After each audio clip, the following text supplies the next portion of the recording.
Hey everyone, thank you for tuning in. This video is an intro to a series that I'm calling the 100K Portfolio Challenge.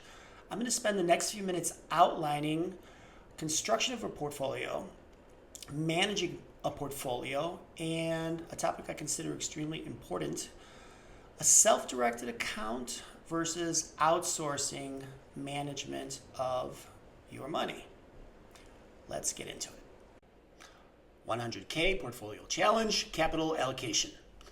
About 50% of capital will be deployed to a SPX box spread. I do have videos in which I explain what a box spread is and how it works, and I will attach a link in the description of this video. Let's continue. The remaining capital will be allocated to various stocks and deep in the money calls. Hedging technique.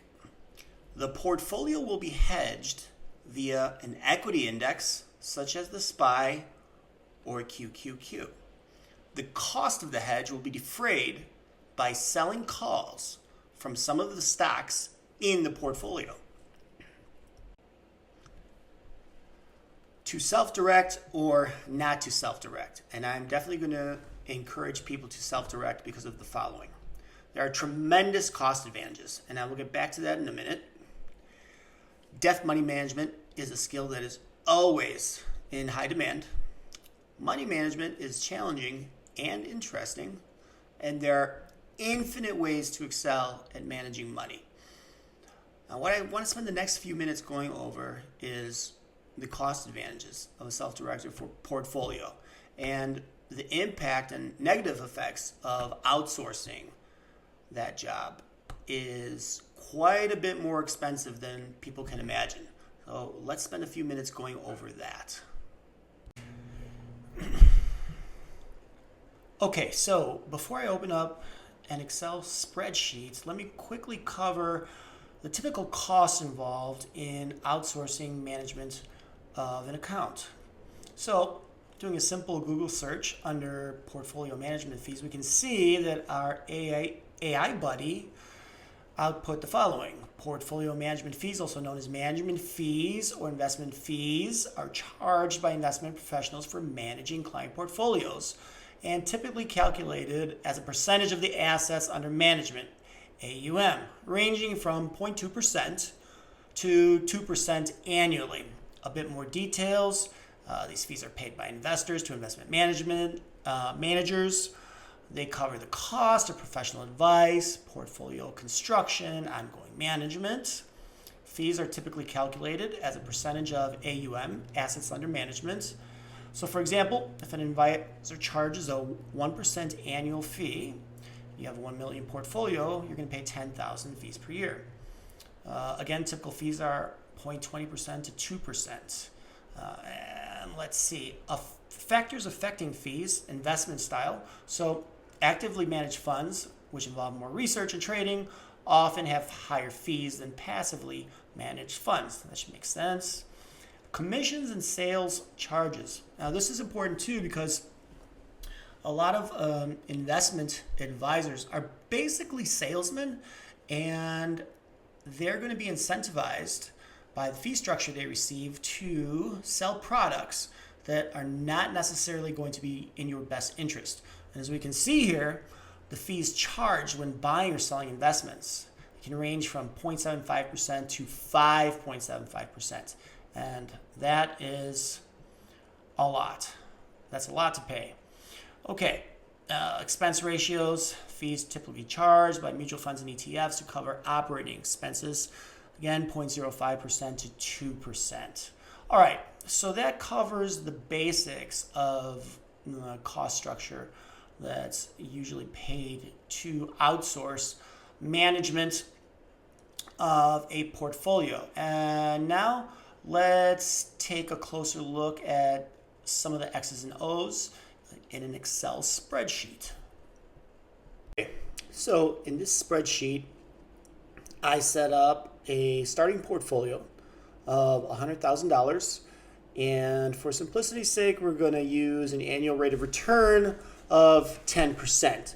So if we follow along here, we'll see that after year 1, the portfolio grows by $10,000, 100,000. 10% growth rate is 10,000. And now these accumulated returns will become part of the bucket of the portfolio. The bucket is now larger. So at a 10% rate of return, our year 2 returns are above 10,000 because now we're earning 10% on 110,000. And you'll notice that year after year, same growth rate, we're going to have accelerated growth each and every year. And that magic trick is known as compound growth. So anyway, let's jump ahead to year 10. I'm going to highlight that row. And we can see that by year 10, we have $259,000 in the portfolio. And let's jump to year 20. We see that after 20 years with 10% ARR, we now have almost $673,000. And by year 30, which is where I stopped, the compound growth, we have $1.74 million. It's quite a nice chunk of change, especially since we started from 100,000. But now let's take a look and see what happens if you outsource the portfolio management. So you don't do it yourself, you end up outsourcing it, and we're going to see what happens when you have to pay someone to do that. All right, so now I added in a yearly fee of 2%. So whoever's managing your money is going to receive 2% of the assets under management, AUM. On year 1, we're just going to assume for simplicity's sake again that they're going to take 2% right off the top.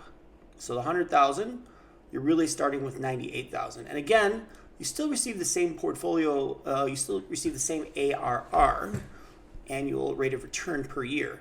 But look at what happens in year 1. In year 1, rather than 110,000, you are now at 107,800.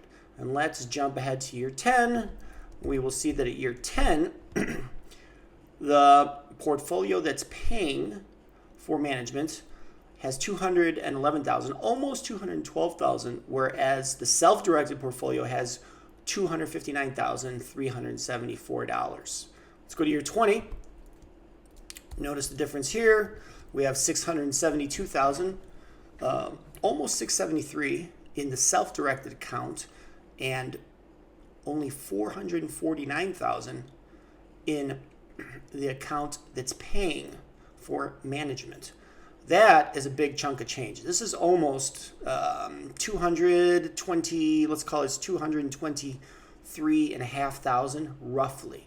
So basically $250,000 the account that's paying fees has given up by year 20. And let's jump ahead to year 30. And we will see here that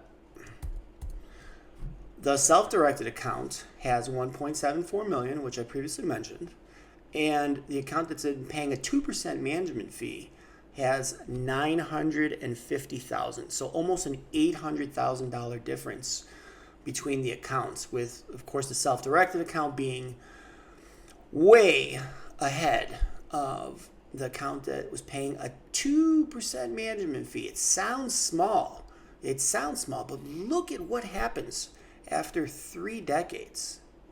Almost $800,000 is being spent for management fees. So as we can see, a 2% management fee, which sounds and seems negligible, adds up to an astronomical amount of money over a period of time. Definitely something to keep in mind.